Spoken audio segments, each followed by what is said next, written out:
Hello दोस्तों, आओ हम इस वीडियो में पढ़ते हैं दो चर वाले रैखिक समीकरण के बारे में, जो बोर्ड परीक्षा के लिए बहुत ही जरूरी होता है।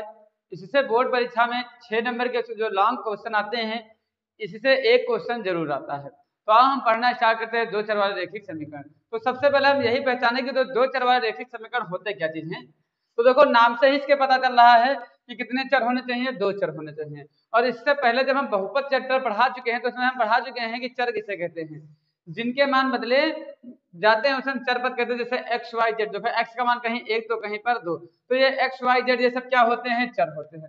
तो चर हो गया ना, ठीक है। इसके बाद क्या हुआ, रेखिक समीकरण। रेखिक समीकरण ऐसा समीकरण था जिसकी घात कितनी होनी चाहिए, एक होनी चाहिए, उसे हम क्या कहते हैं, रेखिक समीकरण कहते हैं। तो देखो यहाँ क्या लिखा है, दो चर वाला रेखिक समीकरण, मतलब ऐसा समीकरण जिसमें चर कितने हो, दो, और समीकरण कैसा होना चाहिए, रेखिक। समीकरण कैसा होना चाहिए, रेखिक। रेखिक समीकरण का मतलब घात कितनी होनी चाहिए, एक होनी चाहिए। जैसे लिखा है 2x plus 3y, 2x plus 3y plus 5 बराबर कितना हो गया, जीरो। बराबर कितना हो गया, जीरो। तो इस समीकरण में देखा जाए x है और y है, x और y, तो ये दोनों चर ही तो है ना। तो इसमें चर कितने हो गए, दो। इनकी घात में देखो, कुछ नहीं, घात तो कितने हैं, एक। तो इसमें घात भी एक और चर भी कितने हैं, दो। तो ये क्या हुआ, दो चर वाला रैखिक समीकरण। दो चर वाला रैखिक समीकरण का मतलब ये होता है एक ऐसा समीकरण जिसमें चर दो हो, जैसे x हो गया, y दो चर हो गए, और उसके घात कितने होने चाहिए, एक। उसे हम कहते हैं दो चर वाला रैखिक समीकरण। तो ये अच्छे से समझ गए होंगे। जैसे हम कहते हैं कि ये वाला 2x² 3y plus 5, 3y plus 6 हो गया, बराबर कितना हो गया, जीरो। अब पूछे क्या ये दो चर वाला रैखिक समीकरण है, तो ये नहीं है, क्योंकि यहाँ चर तो दो है, एक है x एक है y, तो ये दोनों चर हुए, दोनों क्या हुए, चर। लेकिन यहाँ देखो घात कितनी है, दो, और हमको पता है रैखिक समीकरण होना चाहिए, अर्थात घात कितनी होनी चाहिए, एक। तो ये दो चर वाला रैखिक समीकरण नहीं है। तो ये आप तो पहचान गए कि दो चर वाला रैखिक समीकरण किस प्रकार पहचानेंगे, जिसकी घात एक हो से दो चर वाला रैखिक समीकरण कहते हैं चर दो होने चाहिए। जैसे लिखा है 5x प्लस 6 वाई बराबर क्या है, जीरो। तो देखो यहाँ एक्स वाई हो, बाकी कोई संख्या लिखी हो उसके प्लस में चाहे ना, एक्स और वाई हो, घात भी कितने हैं, एक। तो ये भी क्या हुआ, दो चर वाला रैखिक समीकरण। तो ये हमारा हो गया दो चर वाला रैखिक समीकरण। तो इसके बारे में हम कुछ बातें और जान जाए, फिर हम आराम से सवाल लगाना शुरू करें, क्योंकि ये तो जान गए। अब इनका जो मानक रूप होता है, जो दो चर वाले रैखिक समीकरण होते हैं, तो माना दो चर वाला रैखिक समीकरण, रैखिक जो समीकरण है वो हम कितना मान लेते हैं, ax plus B Y plus C equal to कितना होता है, जीरो। बराबर कितना होता है, जीरो। मतलब अगर मानक सब जो दो चर रैखिक समीकरण है, तो उनका जो मानक रूप होता है, मतलब उनके लिखने का जो तरीका होता है, वो कुछ इस प्रकार के लिखे मिलेंगे, ax plus B Y plus C बराबर क्या होता है, जीरो। यहाँ पर जो a होता है वो a क्या होता है, x का गुणांक, x का गुणांक। ये जानना बहुत ही जरूरी है, क्योंकि इससे सवाल पूछे जाएंगे भैया। इसके बाद जो b होता है, b हमारा होता है y का गुणांक, b होता है y का गुणांक, और जो हमारा c होता है वो होता है अचर पद, वो होता है अचर पद। देखो इससे पहले हम देखो करवाए नहीं थे, जैसे यहाँ लिखा है 2x प्लस 3y प्लस 5 बराबर क्या हो गया, जीरो। तो देखो यहाँ उसी रूप का तो देखो है, x है, y भी है, और प्लस में क्या है, c। अब ये c रहे चाहे ना रहे, लेकिन यहाँ पर x और y का रहना बहुत ही जरूरी है। तो ये माना दो चर वाला रैखिक समीकरण कुछ इस प्रकार का होता है, कुछ इस प्रकार का होता है। इसमें a क्या है, b क्या है, और c क्या है, ये सारा चीज हम लिख चुके हैं। तो देखो इनके जो हल करने के, देखो अगर ये समीकरण होगा तो इस समीकरण का हल भी होगा, इस समीकरण का हल। तो इसमें कुछ पॉइंट ये हमेशा ध्यान रखना कि जो दो चर वाला रैखिक समीकरण होता है वो हमेशा एक रेखा का निर्वहन करता है। अर्थात अगर हम इस समीकरण से किसी आकृति का निर्माण करें तो वो एक रेखा बनेगी। क्या बनेगी, एक रेखा। मतलब ये मतलब कौन, दो चर वाला रैखिक समीकरण, ये एक रेखा का निर्वहन करता है, रेखा का निर्वहन का मतलब निर्माण करता है। मतलब अगर इसका ज्यामितीय आकृति बनाएंगे, इस समीकरण का ज्यामितीय आकृति सभी समीकरण को होती है, ठीक। तो इस समीकरण के ज्यामितीय जो आकृति बनाएंगे तो इसके एक क्या बनेगी, एक रेखा का निर्माण होगा, एक रेखा का निर्माण होगा। ये बात इसमें हमेशा अच्छे से ध्यान रखना, ठीक। तो अब दो चर वाले रैखिक समीकरण के हल हम देखते हैं, दो चर वाले रैखिक समीकरण के हल।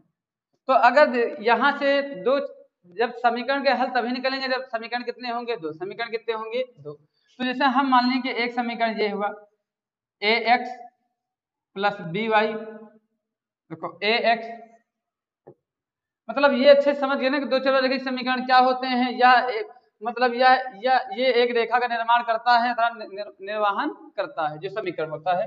तो अगर जैसे हम यहाँ पर इसके हल निकालने हैं तो हल निकालने के लिए समीकरण कितने हमारे पास होने चाहिए, दो होने चाहिए। जैसे एक समीकरण ये हो गया प्लस सी बराबर हमारा कितना हो गया, 0। एक दूसरा समीकरण भी हम ले लिए ए एक्स प्लस बी वाई और प्लस सी बराबर क्या हो गया, 0। तो देखो यहाँ ए बी और सी के मान बदल सकते हैं, बाकी एक्स वाई के मान बदल नहीं सकते हैं। हर एक रैखिक समीकरण में एक्स वाई रहेगा तो रहेगा। अब देखो यहाँ पर इसे हम अगर नंबर 1 मान लिए तो इसे नंबर 1 मान ले, इसे नंबर 1 मान लिए। हमें मान ले यहाँ a1 b1 और c1 है, तो यहाँ क्या हो गया a2 b2 और c2। देखो यहाँ a1 a2 एक जैसे भी हो सकते हैं, अलग अलग भी हो सकते हैं, तो हम इसे a1 b1 c1 मान लें, इसे a2 b2 c2 मान लिए। तो ये एक समीकरण हुआ। तो जाहिर सी बात इससे एक बनेगी रेखा, तो मान लीजिए ये रेखा कितनी हो गई, L1। क्योंकि हम बता चुके हैं जो समीकरण होता है रेखा का निर्माण करता है। तो ये दूसरा समीकरण, तो इससे भी एक रेखा बनेगी, उसे हम मान लें क्या है, L2। क्या मान लिए, L2। तो अगर हमारे पास दो समीकरण हैं या दो रेखाएं हैं तो उनके जो हल हैं वो हल कितने होते हैं, दो प्रकार के होते हैं। या तो कैसा हो सकता है, संगत, या तो कैसा हो सकता है, असंगत। मतलब जो दोनों रेखाएं होंगी या तो कैसे हो सकते हैं, संगत, या तो कैसे हो सकते हैं, असंगत।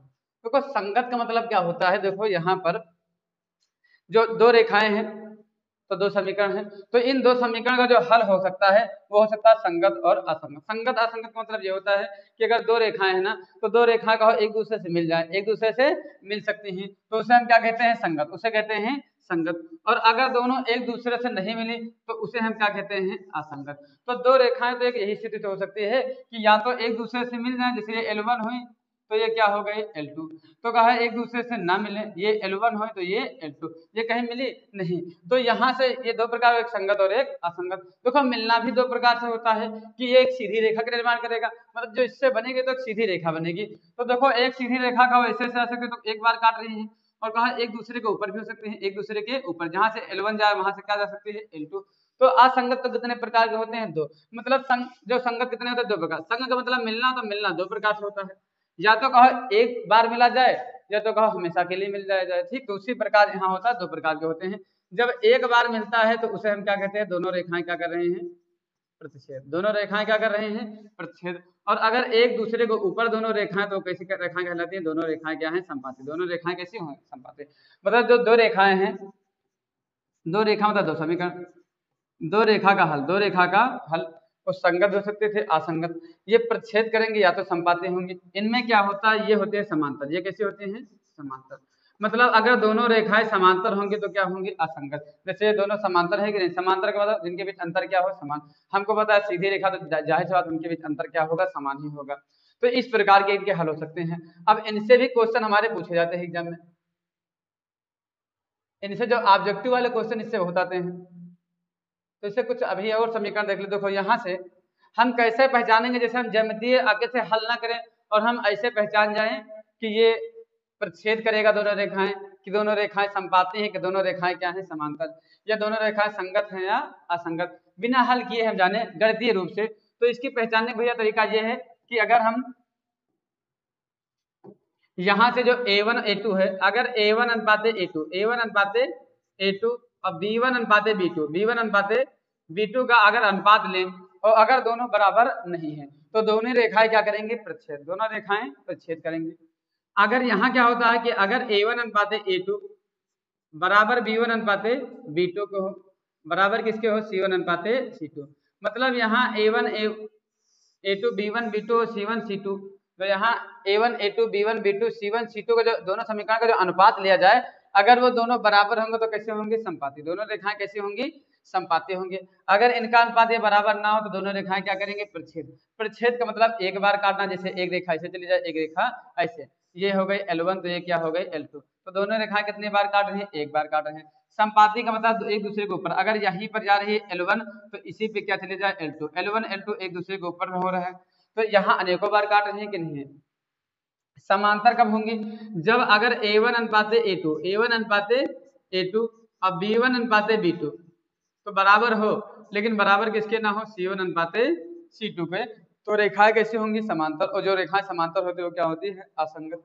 वो इस प्रकार हो गए। ठीक, तो इतनी बात तो आप अच्छे से समझ गए होंगे। अब यहाँ तो इस प्रकार हम निकाले, जब इनके मान निकालने हो कि इस समीकरण में हल करेंगे तो x के कितने मान आएंगे, y के कितने मान आएंगे। ठीक, तो ये भी जानना बहुत जरूरी है। देखो, अगर दोनों रेखाएं जहां पर एक दूसरे को काटती हैं, तो जब उनको निर्देशांक से उस जहां पर काटते हुए उस बिंदु को देखेंगे, तो जितने बार काटते हैं उतने ही उसके क्या निकलते हैं। अगर यहाँ देखा जाए दोनों रेखाएं एक दूसरे कितनी बार काट रहे हैं, एक ही बार तो काटेंगे, मतलब जो इनका हल निकलेगा वो हल कैसा होगा, हमारा अद्वितीय हल होगा। अद्वितीय, अद्वितीय हल का मतलब क्या होता है, एक हल। अद्वितीय हल मतलब जो हल x का दो आ जाए तो दो के अलावा कुछ नहीं आए। अद्वितीय का मतलब होता है जो अपने आप में एक हो। तो इसमें जो इसका हल होगा अर्थात x y का जो मान निकलेगा वो क्या होगा, अद्वितीय हल होगा, मतलब x का मान कोई एक ही आएगा। समपाती में मतलब भैया यहाँ समपाती में देखा जाए तो यहाँ पर देखो जितने बार काटते उतने ही मान होते हैं, उतने ही हल होते हैं। यहाँ कितने बार काट रही है, बहुत बार काट रही है कि नहीं, यहाँ एक दूसरे के ऊपर है, एक दूसरे के ऊपर रेखाएं है ना, तो इनके जो हल होंगे वो क्या होंगे, अनेक। मतलब जब इसमें एक्स वाई के मान निकालेंगे तो इसमें अनेक हल होंगे, अनेक हल होंगे। अनेक हल होने कहते और चाहे अपरिमित हल कहते। अब ये बता, समांतर का मतलब होता है एक दूसरे से कभी ना मिले, एक दूसरे से कभी ना मिले। तो क्या एक बार भी काट रहे हैं, तो एक बार भी काट नहीं रहे हैं, इसलिए इनका कोई हल नहीं होता है, कोई हल नहीं होता। हल होने का मतलब यहाँ एक्स और वाई के मान निकालेंगे। जब हम अगर प्रक्षेप करेंगे तो उसके एक्स वाई के मान एक आएंगे, संपाते होंगे तो एक्स वाई के मान यहाँ पर जब हल करेंगे तो अनेक आएंगे, और यहाँ पर कुछ नहीं आएगा। तो आप सभी लोग पहले इसका स्क्रीनशॉट ले लें, क्योंकि इससे हमारे क्वेश्चन बहुत ज्यादा बनते हैं और जरूरी भी होता है। तो अब हम क्वेश्चन लगवाना शुरू करते हैं। देखो भैया ये तीनों चीज अच्छे से ध्यान रखना। पहली चीज तो हमारी ये जो हो गई, ये वाली हो गई, दूसरी चीज ये वाली हो गई, तीसरी चीज ये वाली हो गई।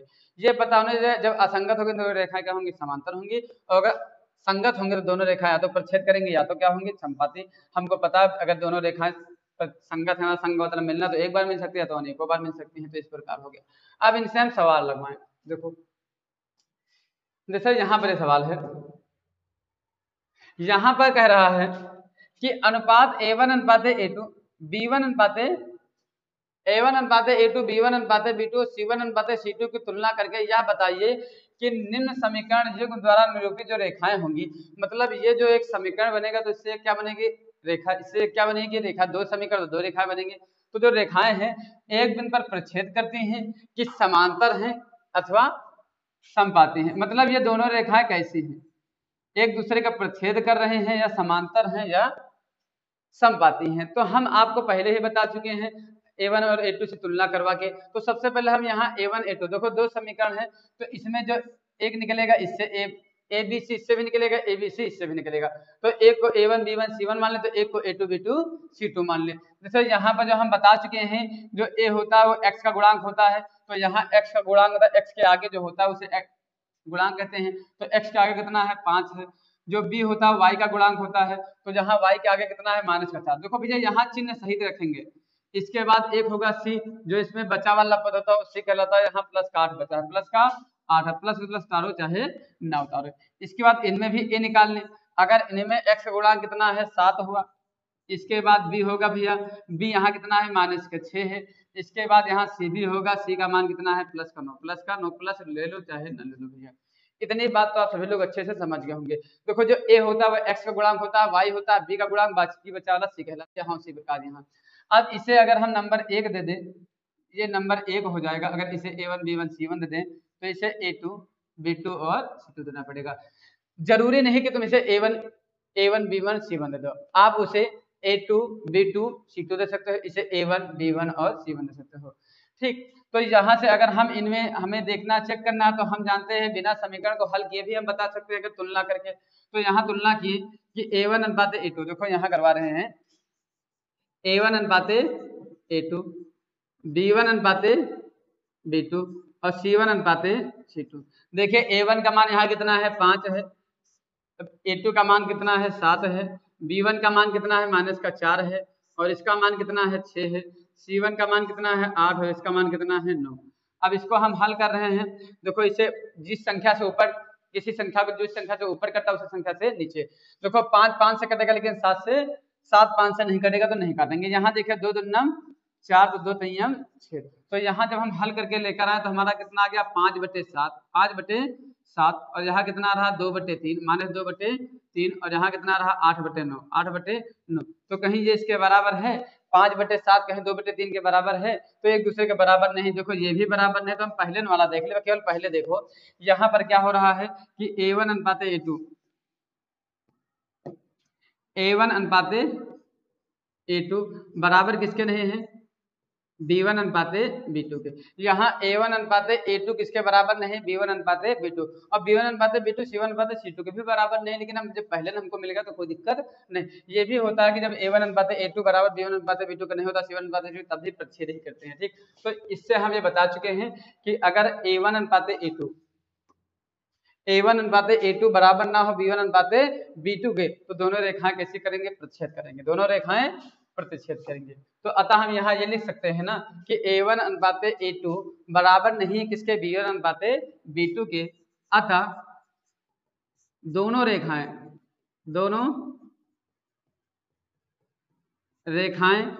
क्या करेंगी प्रतिच्छेद करेंगे। दोनों रेखाएं प्रतिच्छेद करेंगे किसको एक दूसरे को क्या करेंगी प्रतिच्छेद। यहाँ ये भी पूछ सकता था इसके हल कितने होंगे, तो इसका जो हल होगा वो क्या होगा अद्वितीय हल होगा। क्योंकि हम बता चुके हैं कि जो प्रतिच्छेद करते तो उनका हल कितना हो जाता है अद्वितीय हल होगा, क्योंकि एक बार काटते तो इनका हल भी कितना होगा एक ही होगा।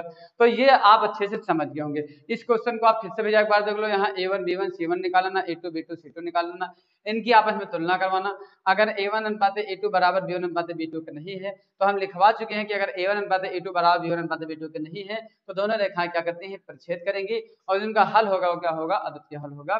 तो ये आप सभी लोग अच्छे से समझ गए होंगे। तो इसी प्रकार एक क्वेश्चन और हम करवा रहे हैं। देखो यहाँ पर लिखा है, यहाँ भी वही करना है कि देख करना कि प्रतिच्छेद करते हैं या समांतर है अथवा संपाती है। क्या है संपाती, यहाँ भी वही चीज निकालना है।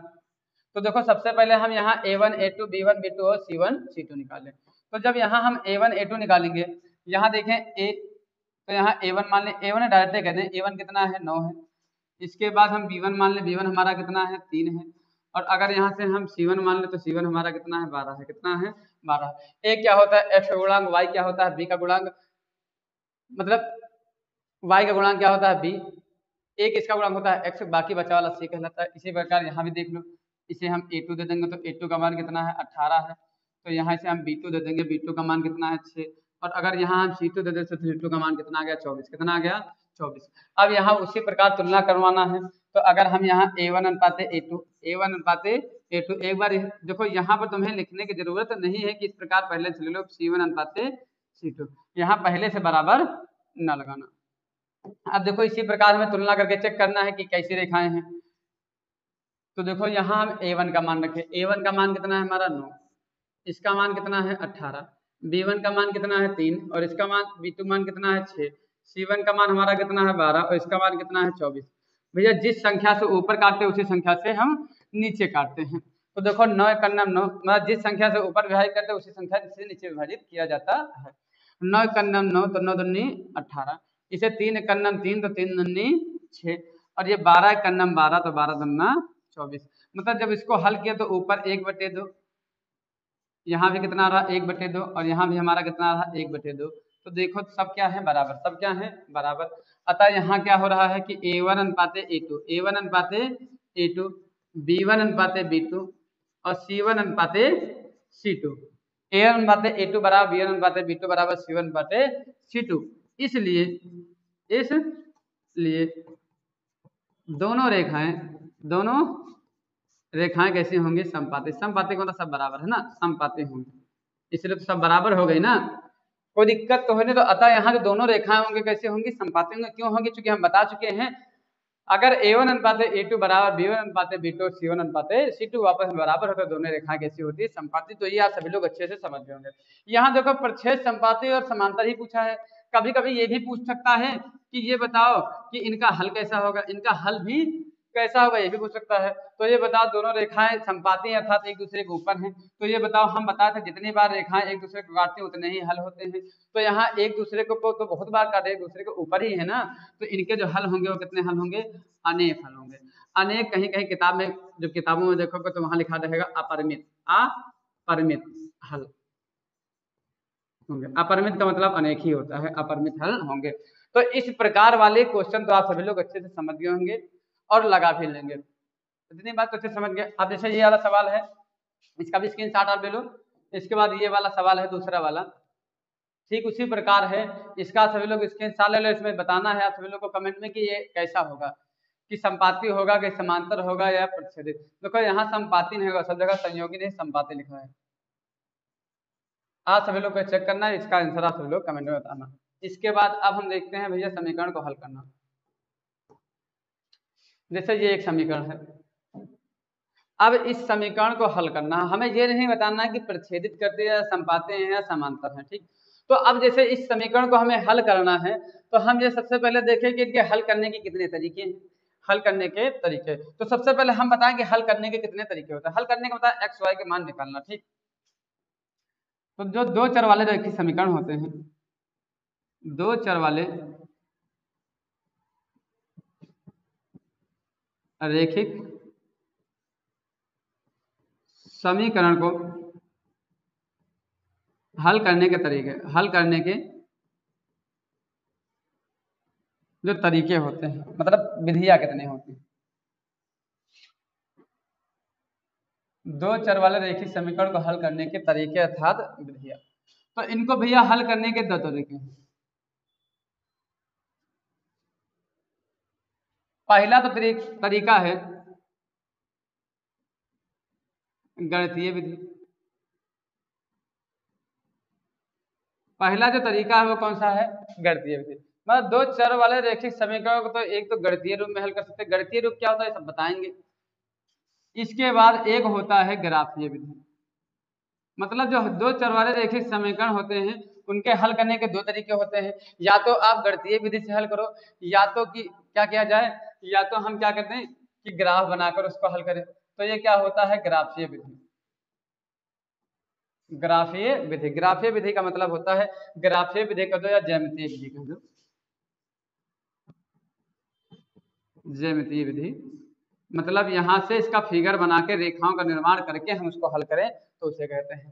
तो जो इनके हल करने के तरीके हैं ग्राफ गणितीय जो विधि से होते हैं, तो इनको भी हल करने के तीन तरीके हैं। इनके हल करने के कितने तरीके हैं हमारे, तीन तरीके हैं। जो पहला तरीका होता है यही सबसे ज्यादा बेस्ट होता है। ये कौन सा विधि है, विलोपन विधि, और यही आपके लिए कारगर साबित होगी एग्जाम के लिए, और इससे ही क्वेश्चन पूछा जाता है लगभग में ज्यादा। पहला कौन सी, विलोपन विधि। जो दूसरी है वो हमारी विधि है प्रतिस्थापन विधि। विलोपन विधि क्या है, प्रतिस्थापन विधि क्या है, सभी क्वेश्चनों को हम सभी विधियों से एक एक क्वेश्चन करके देखेंगे। सभी क्वेश्चन विधि से हम सवाल लगाएंगे और भारी मात्रा में सवाल को लगाएंगे। इसके बाद एक होता है व्रज गुणनखंड विधि, व्रज गुणनखंड विधि। देखो अब तो ये सिलेबस से कट गया है, लेकिन फिर भी हम व्रज गुणनखंड विधि से क्वेश्चन को करवाएंगे, क्योंकि अब ये यूपी बोर्ड वाले के में जो यूपी बोर्ड वाले हैं उनके सिलेबस से वृद्ध गुणनखंड कट गया है, लेकिन वृद्ध गुणनखंड से फिर भी हम क्वेश्चन को बताएंगे। तो देखो इस वीडियो में हम पहले किसके बारे में पढ़ेंगे, विलोपन विधि से। इसके बाद हम प्रतिस्थापन विधि के बारे में पढ़ेंगे और वृद्ध गुणनखंड के बारे में पढ़ेंगे। क्योंकि ये वीडियो काफी लंबी हो जाएगी अगर तीनों विधि पढ़ेंगे, तो हम इस वीडियो में विलोपन विधि पढ़ेंगे, इसके बाद बहुत अच्छे से इसको भी समझेंगे, बहुत अच्छे से इसको भी समझेंगे। तो सबसे पहला हम इस विधि से, विलोपन विधि से क्वेश्चन को हल करते हैं। देखो जैसे एक ये समीकरण दिया है, निम्नलिखित समीकरण इनको हल कीजिए। हल करने का मतलब होता है एक्स और वाई के मान निकालना। तो हम यहाँ विधि कौन सी लगा रहे हैं, विलोपन विधि। तो देखो विलोपन विधि में जब लगाना है कभी भी, तो यहाँ कितना लिखा है 3x और plus 4y, 3x plus 4y plus 7 बराबर क्या है 0, बराबर कितना हो गया 0। पहला समीकरण तो ये हुआ। जो हमारा दूसरा है वो कितना है, देखो पहला ये समीकरण हुआ कि 3x प्लस 4y प्लस 7 बराबर 0 है, और दूसरा समीकरण है कि 5x माइनस 7y माइनस 2 बराबर क्या हो 0। तो कभी भी जब विलोपन विधि से हल करना हो, ये दोनों में क्वेश्चन, जब कभी विलोपन विधि से हल करना हो तो चर पद को एक तरफ कर लेना और अचर पद को एक तरफ। मतलब ये हुआ कि जिसके साथ में एक्स वाई है उस पद को एक तरफ कर लो, बाकी संख्याओं को एक तरफ। देखो इसके साथ में एक्स है और इसके साथ में वाई है, तो इसको हम एक तरफ कर लिए। ये प्लस का साथ था, उधर भेजा तो कैसा हो जाएगा माइनस का साथ। देखो आपका लक्ष्य ये होना चाहिए कि एक्स वाई को एक तरफ कर ले, बाकी संख्या को एक तरफ। जैसे एक तरफ करते पाए उसे तुरंत समीकरण कर देते ना, एक समीकरण एक। ये विलोपन विधि लगा रहे हैं। ये विधि कौन सी लगा रहे हैं हम? विलोपन विधि। ये समीकरण एक दे देना। इसके बाद दूसरा कितना है? 5x minus 7y। माइनस का तो इधर ही था ना, तो उधर भेज देंगे कितना हो जाएगा? प्लस का 2। इसे समीकरण हम क्या दे देंगे? 2। देखो एक्स वाई को एक तरफ, बाकी संख्या को एक तरफ। इतना आप कर ले, तुरंत समीकरण एक और समीकरण 2 दे देना। अब देखो विलोपन विधि से जब कभी भी हल करना है तो देखो एक बात हमेशा ध्यान रखना कि या तो एक्स या वाई, एक्स या वाई का गुणांक, एक्स या वाई का गुणांक बराबर करना चाहिए, बराबर करना चाहिए।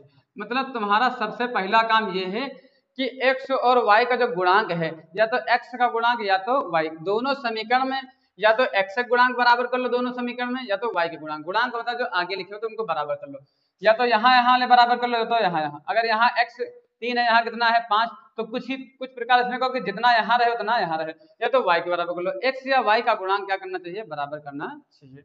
और अगर दोनों समीकरण में जो बराबर, जिसको बराबर करो, अगर दोनों एक ही चिन्ह के हो तो हमेशा घटा देना, और अलग अलग चिन्ह के तो क्या कर देना है? जोड़ देना है। इतनी बात अच्छे से समझ लेना। फिर देखो जैसे ये समीकरण है, तो हम सोचे ला किसी चीज को बराबर करें। अब एक चीज बराबर करना है। अब ये बताओ, कुछ भी गुणा करके, गुणा ही करना पड़ेगा, चाहे जिससे गुणा करो, इससे कोई मतलब नहीं है। आप इच्छा 50 से करो, 100 से करो, 1 लाख से करो, 2 लाख से करो, चाहे जितने से करो, गुणा करना है आपको, बराबर करना है। देखो यहाँ पर देखो कितना लिखा है? 4y, और यहाँ पे कितना लिखा है? 7y। अब हम क्या किए कि देखो 7 में गुणा करे कि 4 बन जाए, संभव है नहीं।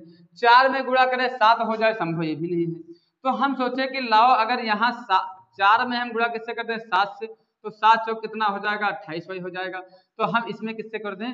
7 में 4 से करते, 4 7 28, 7 7 28 हो। जरूरी नहीं है तुम y को ही बराबर करो, आप x को भी बराबर कर सकते हैं। तो हमारी इच्छा हुई कि y को बराबर कर ले, तो y को बराबर कर लिए। यहाँ पर 4y था, यहाँ पर कितना था? 7y।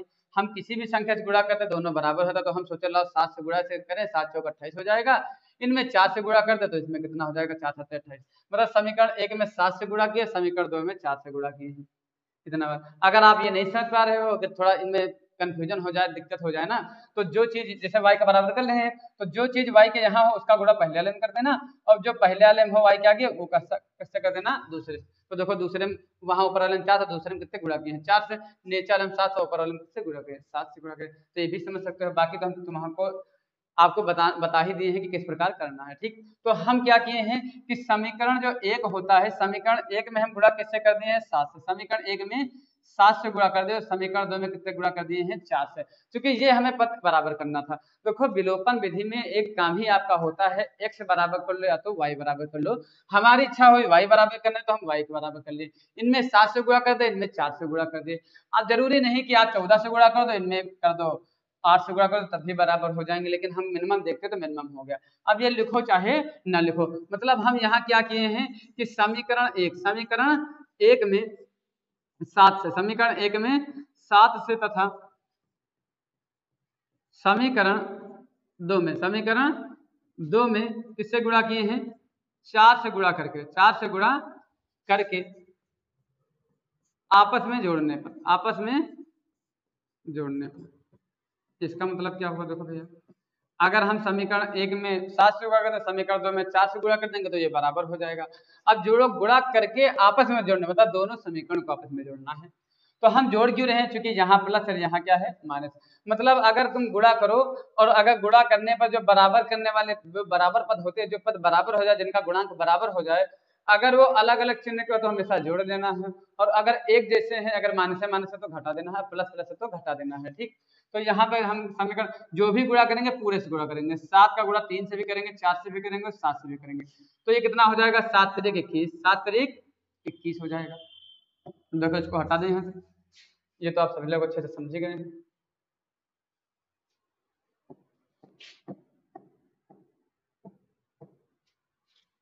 देखो यहाँ कितना है, इनमें हम 7 से गुणा करें तो 7 तारीख 21, 7 चौक 28, 7 चौक 28 भाई, 7 चौक 28 और 7 सते 49, 7 सते 49, जो भी गुणा करेंगे पूरे समीकरण में करेंगे।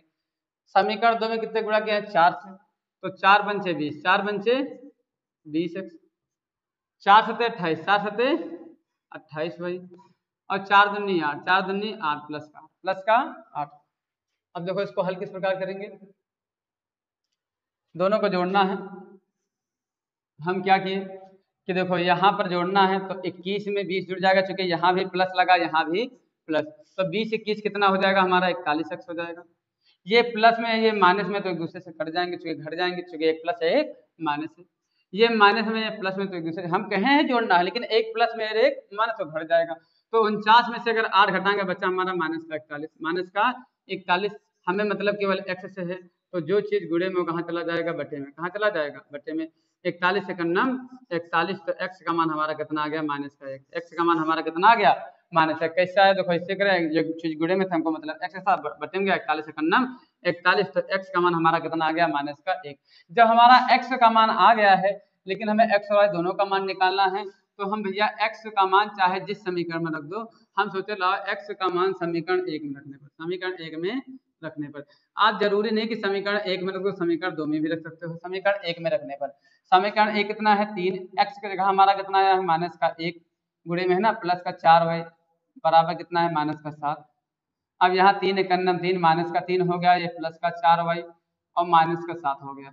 अब देखो दिक्कत हमको यहाँ हमें वाई का मान निकालना है, बाकी 3 से कोई मतलब नहीं है। तो ये बताओ माइनस का 3 उधर जाएगा तो कैसा हो जाएगा, प्लस का 3। कोई भी पद अगर एक पद से दूसरे पक्ष में जाता है तो प्लस में है तो माइनस में हो जाएगा, माइनस में है तो प्लस में हो जाएगा, ये माइनस में हो गया प्लस में हो गया। अब यहाँ से अगर हम 7 में से 3 घटा तो चूंकि घट जाएगा, समान चिन्ह घटते, तो 3 7 में से 3 घटा बचा 4, बड़े चिन्ह माइनस लगा ले, माइनस का 4 आएगा। हमें y का मान निकालना है, जो चीज बड़े में हो कहाँ चला जाएगा, बटे में, 4 कन्नम 4, तो y का मान हमारा कितना आ गया, माइनस का 1। तो x का मान हमारा कितना आया था, माइनस का 1, और y का भी मान कितना आ गया, माइनस का 1। यही हमारा क्या हो गया, हल। आप इसको हम किस विधि से हल किए हैं, विलोपन विधि से, इसको हम किए हैं विलोपन विधि से हल। आप अगर हल कर रहे हैं किस विधि से, ब्रज गुणनखंड या कोई भी विधि लगाएंगे, सबसे आंसर यही आएगा, सबसे आंसर यही आएगा। तो ये विधि तो आप सभी लोग अच्छे से समझ गए होंगे। तो इसी प्रकार आप सभी लोग इसका स्क्रीनशॉट ले लो। अब इसी प्रकार ये हमारा दूसरा क्वेश्चन है, जिसका आंसर आप सभी लोग कमेंट में बताना। इसके बाद हम इसके नेक्स्ट वीडियो में इसके जो बाकी हम विलोपन विधि बताए हैं प्रतिस्थापन विधि से, और जो विलोपन विधि से बनने वाले सभी क्वेश्चन है, क्योंकि हम इसके अगले वीडियो में उन क्वेश्चनों को करवाएंगे जो एग्जाम में कितने नंबर के पूछे जाते हैं, 6-6 नंबर के पूछे जाते हैं। ये जो क्वेश्चन था 2 नंबर में पूछा जाएगा, 2-3 नंबर पूछा सकता है, लेकिन इसके बाद वाली वीडियो में हम 6-6 नंबर के क्वेश्चन को करवाएंगे। क्योंकि ये वीडियो काफी लंबी हो गई है, इसलिए हम इस वीडियो को यहीं पर रोक रहे हैं।